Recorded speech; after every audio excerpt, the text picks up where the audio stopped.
Hi folks, a topic of this video is polynomial interpolation, which is briefly the idea that if you have any finite set of points in the xy plane, so for example the blue points over here, right, if you have any finite set of points, you can always find a polynomial function whose curve will pass through those points.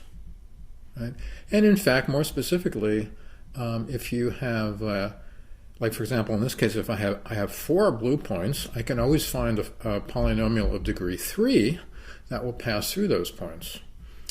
In general, the statement of the theorem says that if you have n plus 1 distinct x values, so I'll denote them by x0, x1, x2, up to xn, so there's n plus 1 of them because we started at 0, right? And then you also have n plus 1 corresponding y values. So you can also think of this as having n plus 1 points in the xy plane, right? So you have any n plus 1 points in the xy plane. Then there will be a unique degree n polynomial, right? And notice that the degree of the polynomial is 1 less than the number of points that you're interpolating, right? Then there'll be a degree n polynomial such that that polynomial takes the appropriate y value at each x value that you input, right? So p of xk equals yk, right, for each of the k's from 0 through n. The only requirement of the theorem is that the x values be distinct. That's a pretty weak requirement. I mean, it's as weak as you could hope. Of course, you couldn't have 2 x values the same, because then you'd have 2 points that lie on the same vertical line, and then you wouldn't even be able to get a function that would pass through those 2 points, right? So that's the weakest imaginable requirement for the theorem. Let me also just say something about this word interpolation. So the idea of interpolation in English is when you put things in between other things, in some sense. So in this case, we've got these points here, and we're trying to fill in the values in between the points that were given. That's really what we're trying to do here. You notice that you also, once you have a polynomial function like this, you can also extrapolate, which is to figure out what the values are beyond the points that you started with, like on this side and on this side. However, those extrapolations are usually very inaccurate. Right, so they're notoriously bad at extrapolating values outside the points you started with. But as long as you restrict your attention to points within the original points, among or between the original points, then that interpolation that you get can be quite reliable. One other thing I'll point out is that this is kind of reminiscent of the whole concept of curve fitting, that you have a bunch of points and you want to just come up with some function that passes through those points. Curve fitting is kind of a naughty thing to do in statistics, right? You don't want to curve fit because that's always possible and you usually get very inaccurate results. However, we're using it in the context of numerical analysis, and it has a very good use in numerical analysis when you have a function whose values you know for certain at a certain number of points, and then you can use a polynomial interpolation to estimate the value at in between points, right? And this is a perfectly valid thing to do in numerical analysis, although, as I say, curve fitting in general is kind of a dubious thing to do in the context of statistics. So let's do an example. The procedure is really very simple and natural. So I'll do a simple example where I have 3 x values and 3 y values, right? Or equivalently, you can think of it, I'm giving you 3 distinct points in the xy plane, and we want to find a polynomial that will interpolate those 3 points. Right? Now, since we only have 3 points, the polynomial we come up with will be a quadratic polynomial. It'll be degree 2, right? That's all we need to interpolate 3 points is a second degree polynomial. Now what we do is, the overall strategy is that we work up to this in stages. We work on it 1 point at a time, right? We make sure the polynomial will satisfy one of these points at a time, or pass through one of these points at a time. Once we get that point done, then we move on to the next point, hopefully without messing up what we did for the previous point. Okay? Well, starting off with the first point, it's very simple. If we want a polynomial function that passes through -1 when x equals 1, that's very simple. We could just take the constant polynomial, p0 of x equals -1. Right? This is a polynomial whose graph is just a horizontal line, right? Just a horizontal line of height -1. Not much of a polynomial, but but technically it's a polynomial of degree 0, right? And that'll be our first approximation to the polynomial that we want. And clearly, if you plug in x equals 1, it takes the value -1, so it does satisfy this requirement, right? It passes through the point 1, -1. Okay, so far so good. Now, let's move on to the second point. Now we would like to modify our polynomial p0, right? So what we want to do is we want to modify p0 to get a new polynomial p1, but we want to modify it in such a way that both p0 and p1 will agree at x equals 1, right? We're going to modify it in such a way that we do not alter the value at x equals 1. And we want to modify it in such a way that we do ensure that the value at 3 will be 2, because that is the second point we're trying to interpolate.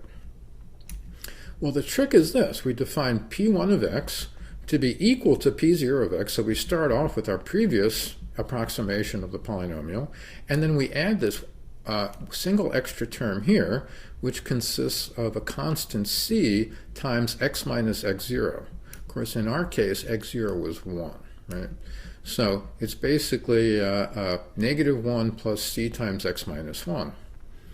And what's going on here is that now, if we were to plug in the previous x value 1, this term just disappears because it contains the factor x minus 1, and therefore p1 of 1 will still be just equal to -1.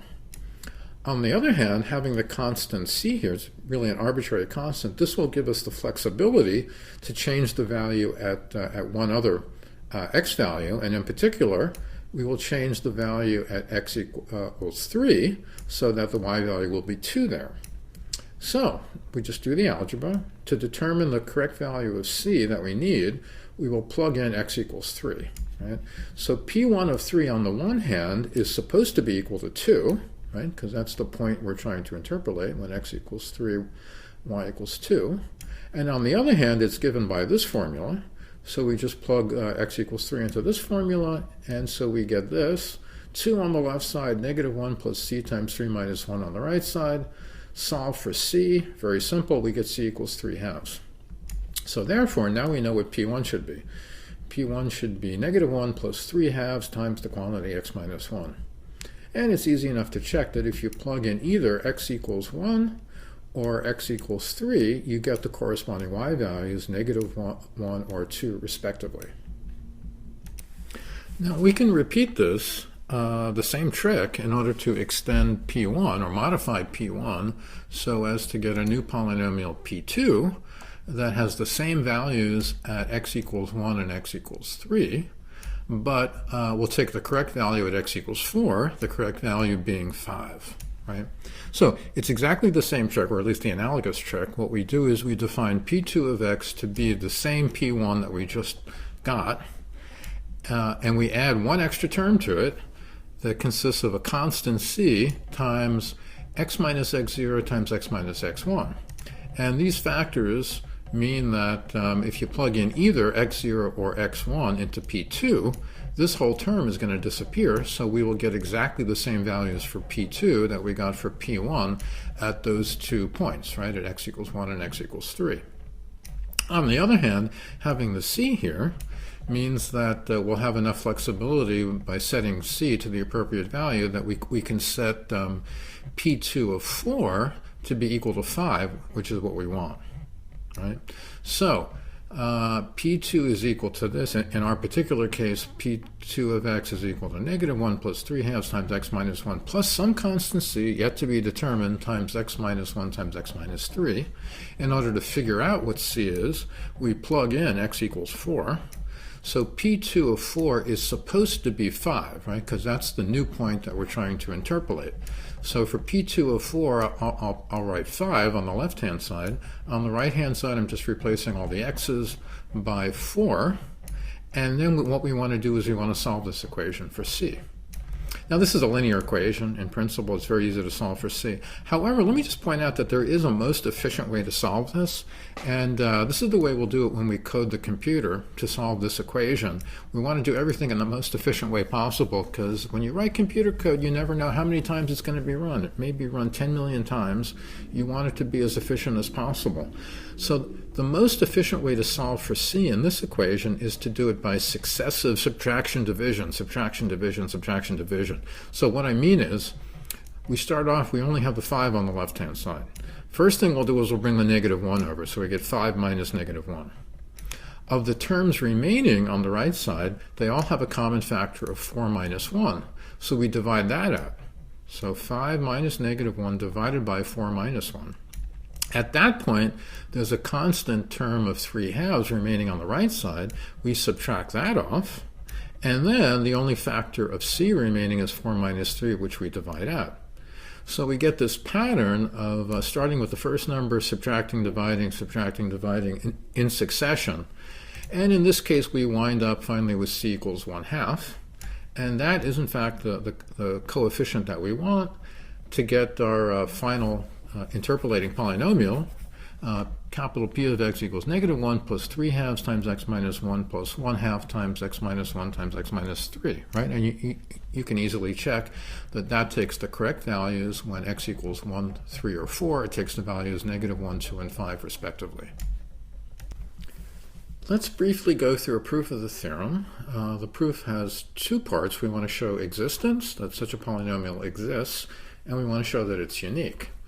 Now, actually, I suspect you're all already pretty convinced just from the example I did of the existence part, right? I think it's pretty clear that the procedure we followed in that example can be followed for any set of points in the xy plane, and it'll always produce an interpolating polynomial. So let me just, for the existence part, let me just focus on some of the terminology that's used here. First of all, you notice that if you follow the procedure used in the example, you're always going to end up with a polynomial of this form. So it's going to be a constant c0 plus another constant c1 times x minus x0 plus another constant c2 times x minus x0 times x minus x1, etc., all the way up to a final constant cn times a product of n factors of x minus something, right, going from x minus x0 up until x minus x sub n minus 1. Okay, so this has n factors because we started at 0 and we ended at n minus 1. So that's n factors there. So this is always going to be a polynomial of degree n. And it's, if you follow the recipe from the example, it's always going to be of this form. This form of a polynomial is called progressive, right? So these are called progressive polynomials, where instead of multiplying by simple powers of x, we're actually multiplying by x times different values of x, right? Different constant values of x. One thing that's very convenient when you're working with these is it's very convenient to have a nice shorthand notation to refer to these terms where you multiply x times x0 times x1, etc. So we denote those expressions by psi sub k of x, right? This is short for what you get when you multiply x times x0 times x minus x1 all the way up to x minus x sub k minus 1. So in other words, you're multiplying the first k factors consisting of x minus xi, right? X minus x0 through x minus xk minus 1, the first k of those factors like that. Or writing it in product notation, you can think of it this way. It's the product of x minus xi, where I ranges between being greater than or equal to 0 and less than k, right? So there's actually k different I values from 0 to k minus 1. And the important property of psi k is that if you plug in any one of the first k x values, then psi of k of x I is going to be 0, right? So if you plug in any xi from where I is from 0 to k minus 1, then psi of xi is going to be 0, right? That's the important property that psi has. And notice that the interpolating polynomial that we come up with basically consists of a sum of constants times the different psi sub k, right? So this thing up here consists of the sum of a constant times psi k for each k from 0 to n, right? So that's always going to be the form of these interpolating polynomials, right? But the SciScape will save a lot of room on the paper, right? If you write that out instead of trying to write out all these multiple factors here. Now, on the rest of this slide, I basically just go through the proof, and all I'm really doing is I'm following what I did in the example, but I'm doing at the more abstract level of using the more general notation from the proof. I don't think I'm going to go through that in the video, but you can check that out. So basically all I did was I said Q is the previous interpolating polynomial that interpolated the previous n plus 1 points, and then if we want to interpolate one extra point, we simply add to Q a new term that consists of a new constant times psi sub n plus 1 of x, right? Exactly the same trick that we used in the example, right? This is just how it looks in general, in the more general notation. But there's not much going on there. One thing I did not talk about was uniqueness, and that's actually very simple to establish, so let's do that. I want to say that suppose we have two polynomials, p and q, that both interpolate the same values at the same points, right? So they both take the same values at the n plus 1 different x values, x0 up to xn, right? So they agree on those points, right? And so in that sense, they're both interpolating the same set of points. So what we do is we look at the difference between them. We'll define f of x to be p of x minus q of x. And because p and q agree at these n plus 1 points, then f of x must be 0 at those n plus 1 points. Okay, now we have a strange situation. P and q, we assume, were both of degree n. Therefore, f is of degree n. But f has n plus 1 roots, right? These x values, n plus 1 different x values, are all roots of f. Now, one thing we know about polynomials is that when a polynomial has a 0 or a root, it can be factored using that 0. So in other words, you can factor out the zeros, and that means we can rewrite f as a product of x minus x0 times x minus x1, etc., all the way up to x minus xn times some quotient g, right? This is like the quotient that would be left over after you divide out all these factors that are based on the zeros. But here's where the problem occurs. We got n plus 1 factors here, so it looks like this expression on the right-hand side is a degree n plus 1 at least polynomial. On the other hand, f is only supposed to be degree n, right? Because it was the difference of two degree n polynomials. So how do we reconcile that discrepancy? Well, it must be that actually this quotient is really 0, and therefore the whole right-hand side is actually 0. So in other words, this is impossible. So f must be identically 0, and if f is identically 0, that means that p equals q, right? So p and q are actually the same polynomial. One warning about this uniqueness property, though. The polynomial that you end up with, the interpolating polynomial, is unique in the sense that it always takes the same values at the same points. However, the coefficients are not unique. So these coefficients that you come up with in the interpolating progressive polynomial are not unique. And that's because those coefficients actually depend on the order of the x and y values, right? The order of the points. If you change the order of these x values, x0, x1 through xn, then these terms are going to be different, and then the coefficients will also have to be different. So the precise value of these coefficients, of these c's, depend on the order of the points you're interpolating. However, regardless of the order of those points, the actual value of the polynomial will always be the same at the same input, right? It always takes the same values. So it's just the form of the polynomial will look different, even though it'll be an equivalent polynomial always.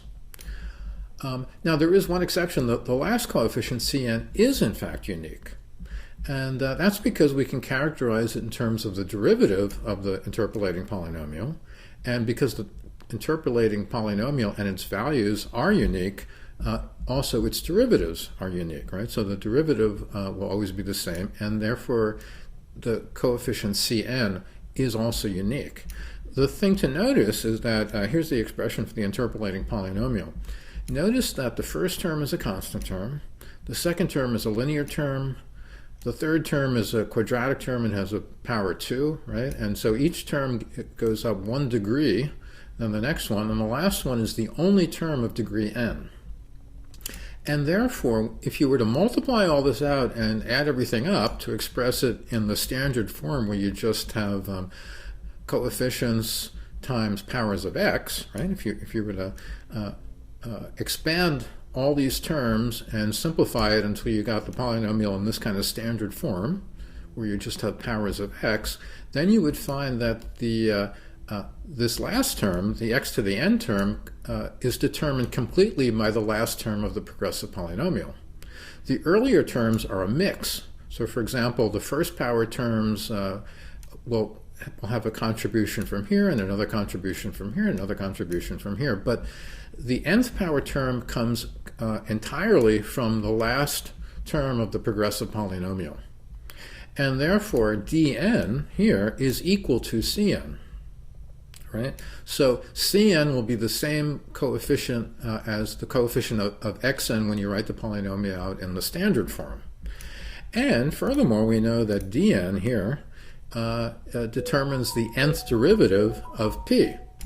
So when we take the nth derivative of p, what we get is n factorial times dn, right? And then all the other terms are going to disappear when you differentiate them n times. You're going to get 0. The only term that survives is this one. You bring down n factorial from the powers of x, and you wind up with the nth derivative is n factorial times dn. And as I said, that's dn is the same thing as cn, so the nth derivative of Pn is n factorial times Cn. So this allows us to say that Cn is actually the nth derivative of P divided by n factorial. And that does not depend on the order of the points, right? That just depends on the value of the polynomial P. So Cn is always the same. That's the only coefficient that's always the same. That's actually a useful thing to know, that you always get the same Cn regardless of what order you put the points in that you're interpolating. So I've talked about what the interpolation theorem is, what interpolation is, and progressive polynomials. I haven't explained why they're useful, right? So let me talk about that now. The idea is that if you have a complicated function, a function that might be difficult to compute exact values for, or highly accurate values for, then if you can at least determine the values at a certain number of points, then maybe you can find an interpolating polynomial for those points, and maybe, hopefully, that interpolating polynomial will be a good approximation to the original function, at least in the region between the points we interpolated, right? We can't hope it'll be a good approximation everywhere, but maybe it'll at least be a good approximation in between the points we were given. But in order to actually exploit this and to make practical use of interpolation in this way, we'll need three things. We need an efficient way to compute the value of progressive polynomials. That's actually pretty easy. It's very similar to the way we computed regular polynomials, standard polynomials, working from right to left. We also need an efficient way to compute the coefficients. I alluded to that briefly. That's the iterative process where you subtract and divide, subtract and divide. I'll go through that in a few minutes too. And in order to use these interpolating approximations with confidence, we need a formula for the error in the approximation. And that I will leave to the next video, right? So I won't do that now. Okay, so first let's talk about the function for evaluating a progressive polynomial in MATLAB. Now, first of all, progressive polynomial is a little more complicated than an ordinary polynomial. So the input is going to have to be, in addition to the coefficient c, we also need to input the x values, right? The points that were interpolated, the x values of the points that were interpolated. Not the y values, but just the x values. And then in addition, of course, we have to input a real number x, which is going to be the point at which we want to evaluate the progressive polynomial, right? And then we want the function to return this value, right? The sum of the ci times psi I for each I as I goes from 0 to n. So I've written it out in a little more detail. I expanded the size here, right? So this is what the progressive polynomial looks like that we have to evaluate. As I said, we need to know what all these x's are in order to evaluate this. We need to know the x value that we're plugging in, right, here. And we also need to know all the coefficients c. And then we want to evaluate this. And as before, with standard polynomials, the most efficient way to do this is to work from right to left. So what we will do is we'll initialize it by jump-starting the value of v, which is going to eventually be the return value. We jump-start it with the value of cn, that's the rightmost coefficient. Right? So we're going to work from the right to the left, and then we work downwards. So I'm going to say as I goes from n minus 1 down to 0, right, we're going to work from right to left. And each time through the loop, again, we do basically the same thing we did before. We multiply and add a new coefficient. Multiply and add a new coefficient. The difference is here, this time when we multiply, we're multiplying not by x minus a, but x minus xi. And so we have to pull xi from the list we were given, right, from the inputs that we were given, in particular the list of x values. Right?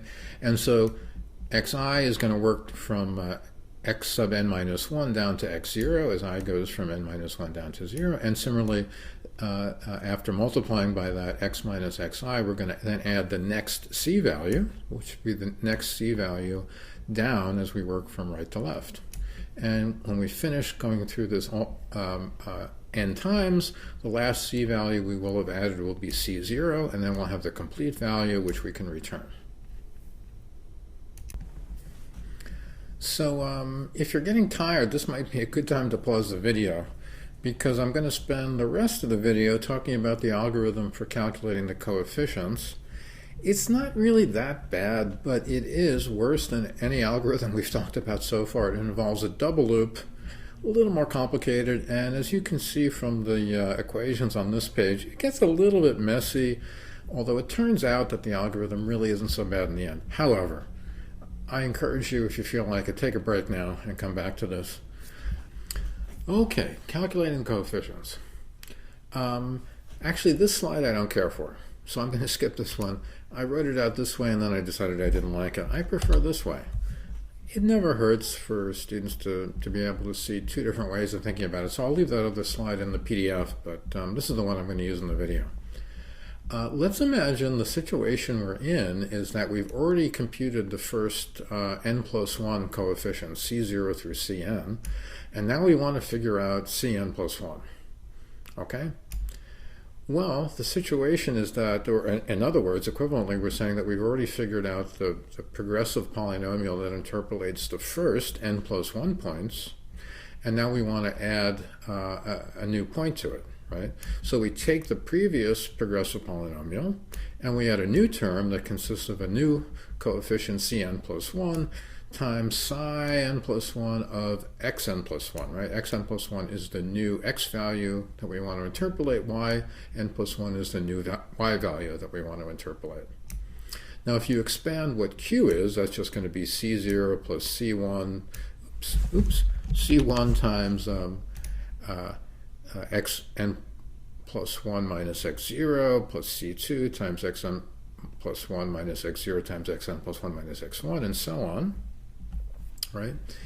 And in order to solve for this unknown cn plus 1, what we want to do is, as I said, we want to do this process of successive subtraction and division.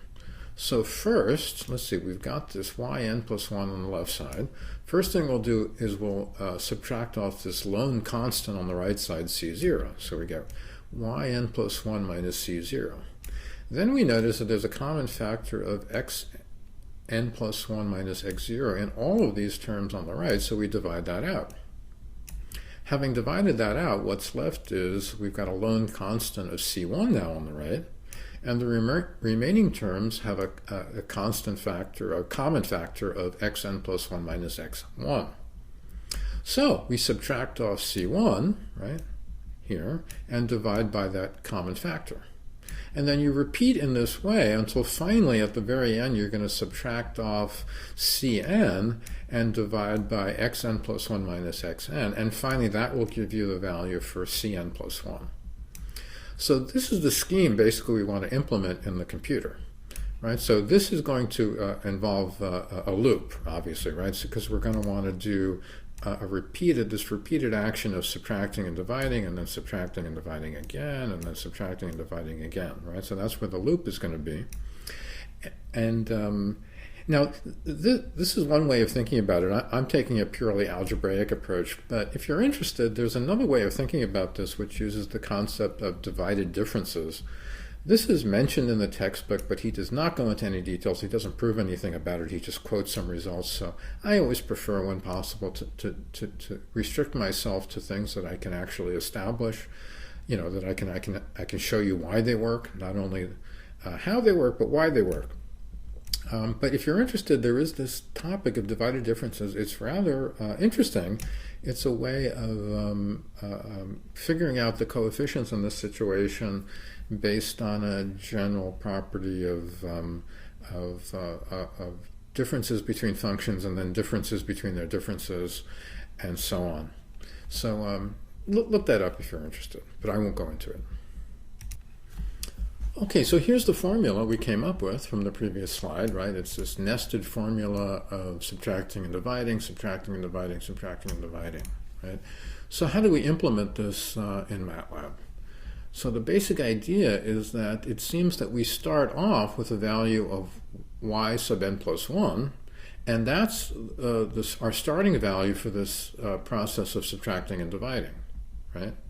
So I'm going to use a rather ugly notation here. I'm going to say that we're going to approach Cn plus 1 by approximating it in steps. And the first approximation I'll call Cn plus 1 comma 0, right? So this comma 0 in the subscript means this is just the first step towards getting Cn plus 1, right? Step 0. And the step 0 is, we say, it's just equal to yn plus 1.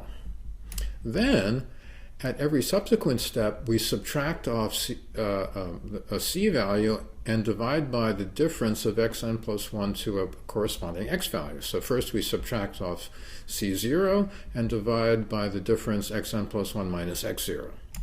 At every step of the process, we do the same thing. We take the previous value of our approximation to c, we subtract off a current ck, right? That is a coefficient that we had computed earlier in the procedure, and divide by the difference of xn plus 1 to the corresponding xk, right?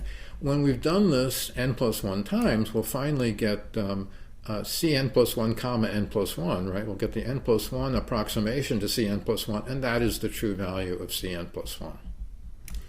Now, this actually looks a lot simpler if you just write it out for the computer, because in the computer code, you're only going to have to write out the formula for one loop, right? For one iteration, for one subtraction and division.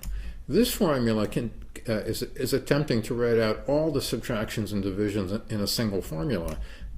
In the computer, we only have to do one subtraction and division for the loop, and then of course, we're going to repeat the loop multiple times. But on the computer, it actually looks a lot simpler, doesn't it?